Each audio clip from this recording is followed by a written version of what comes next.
राम राम। सरस्वती ज्योतिष विज्ञान के इस मंच पर आप सभी का हार्दिक स्वागत है।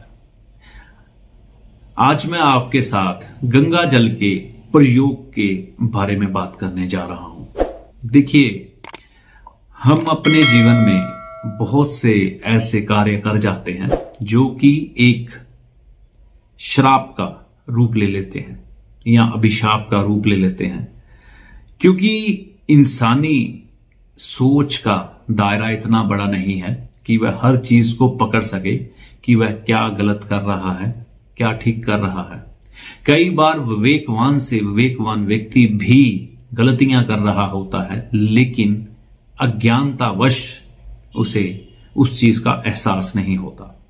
ऐसा ही कुछ गंगा जल के संदर्भ में भी होता है। गंगा जल, जैसे कि आप सभी जानते हैं, सनातनी के लिए सबसे पूजनीय जगह मानी गई है, हरिद्वार और मां गंगा, क्योंकि हमारी मुक्ति की और अगले जन्म की यात्रा और उस पूर्ण में समा जाने की यात्रा यहीं से शुरू होती है। तो गंगा जल हमारे लिए सदा ही पूजनीय रहा है और सनातनी के घरों में गंगा जल हमेशा ही पाया जाता है और इसका बेहद महत्व भी है। लेकिन कई बार परिस्थितियां ऐसी होती हैं, हमारा गंगा स्नान करने को मन बहुत होता है लेकिन हम वहां पर जा नहीं पाते। तब हमारे पास विकल्प ये होता है, हमारे घर में जो गंगा जल पड़ा है या बाजार में जो गंगा जल पड़ा है, हम उसे खरीद कर लाते हैं और उससे स्नान कर लेते हैं। बस यहीं पर भूल होती है।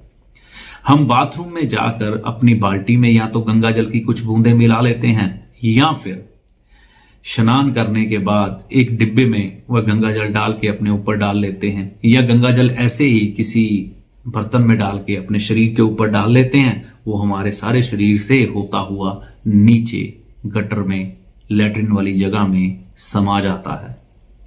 बस यहीं पर भूल है। ये नहीं कि ये हम गलती जानबूझकर करते हैं, हमसे अनजाने में होती है, क्योंकि नहाने की जो जगह हमारे घर में निर्धारित है वो बाथरूम ही है, जबकि जो स्नान है वो हमेशा घाट पर, यानी कि वैसे भी जो स्नान किए जाते थे वो नदियों के किनारे ही किए जाते थे। पहले जो बस्तियां बसाई जाती थी वो झीलों के, तालाबों के और नदियों के किनारे ही बसाई जाती थी। जनसंख्या के विस्तार के कारण हम आज डब्बेनुमा मकानों में कैद हो गए, ठीक है। तो इस कारण ये गलतियां हो रही हैं। तो जब बाथरूम घर में है, ठीक है, आप वहां पर अपना स्नान करिए, क्योंकि ये समय का परिवर्तन है, समय के साथ चलना ही समझदारी है। तो अब ये इस दोष से, यानी कि गंगा जल जब गटर में गया तो ये दोष तो लगा ही ना। अगर हम दूसरे का महसूस करते हैं तो एक जो वेव्स हमारे अंदर से उठती है कि जब जो दूसरा व्यक्ति गंगा जल में गिरा रहा है, मानी कि माँ गंगा में सीवरेज का पानी जहां से मिल रहा है, हरिद्वार से ऊपर जाते हैं या नजदीक में, तो पीड़ा होती है। तो ऐसी ही पीड़ा मां गंगा को तब होती है जब ये आपके द्वारा किया जाता है और वो पानी सीवरेज में चला जाता है। अब इस दोष से मुक्ति पाने का उपाय अगर आप पहले कर चुके हैं तो मां गंगा जी के घाट पर जाइए, उन्हें ये निवेदन करिए, हे मां, अज्ञानतावश मेरे से जो पहले हो गया उसकी मैं माफी मांगता हूं। मैं तेरा ही बच्चा हूं और तू भी एक मां बन के मेरे इस पाप को माफ कर दे। आगे से ऐसा ना हो, ऐसा मैं अपने मन में संकल्प लेता हूं, ठीक है। अब ये नहीं है कि आपने गंगा स्नान करना है, अगर वहीं पर तो ठीक है, नहीं तो घर पे भी करना है। तो इसका भी एक ऐसा विकल्प आपको बताऊंगा कि आज के बाद आपसे ये गलती कभी भी नहीं होगी, मतलब ही नहीं हो जाए।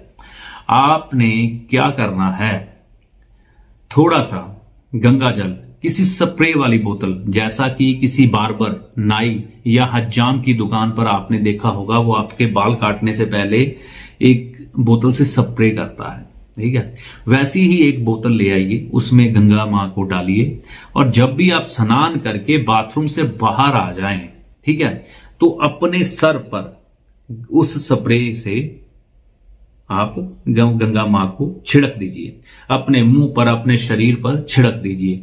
इसमें मां गंगा की एक भी बूंद दूषित नहीं होगी और कहीं गिरेगी भी नहीं, ना ही खराब होगी, ठीक है। तो आपका गंगा स्नान भी इससे बढ़िया हो जाएगा और और आपको कोई दोष भी नहीं लगेगा। इसके साथ अगर आप एक मंत्र बोल लेते हैं तो घर में बैठे ही गंगा स्नान जितना फल मिलेगा। वह मंत्र मैं आपके सामने रखने जा रहा हूं, इसे ध्यान से सुनिएगा। गंगे च यमुने चैव गोदावरी सरस्वती नर्मदे सिंधु कावेरी जले सिमन समनिधि करो। तो ये मंत्र मैं इसकी पिक्चर भी यहां पे डाल दूंगा।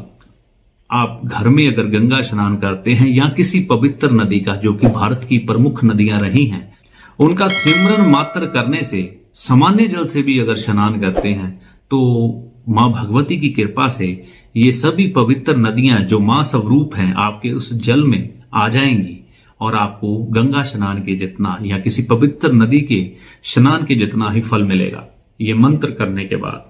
तो ऐसी आशा करता हूं गंगा जल के संदर्भ में जो मैंने ये वीडियो आपके लिए आज बनाया है ये आपके लिए लाभदायक सिद्ध होगा और आज के बाद आप ऐसी गलती नहीं करेंगे, ऐसी मैं आशा करता हूं। चैनल पर आप नए हैं तो इसे सब्सक्राइब करें। वीडियो अगर अच्छा लगा तो नोटिफिकेशन को ऑल पर सेट करें ताकि हमारे आने वाले सभी वीडियो आपको समय रहते मिलते रहें। अगले वीडियो तक के लिए मैं अपनी वाणी को यहीं पर विराम देता हूं। जय माता दी।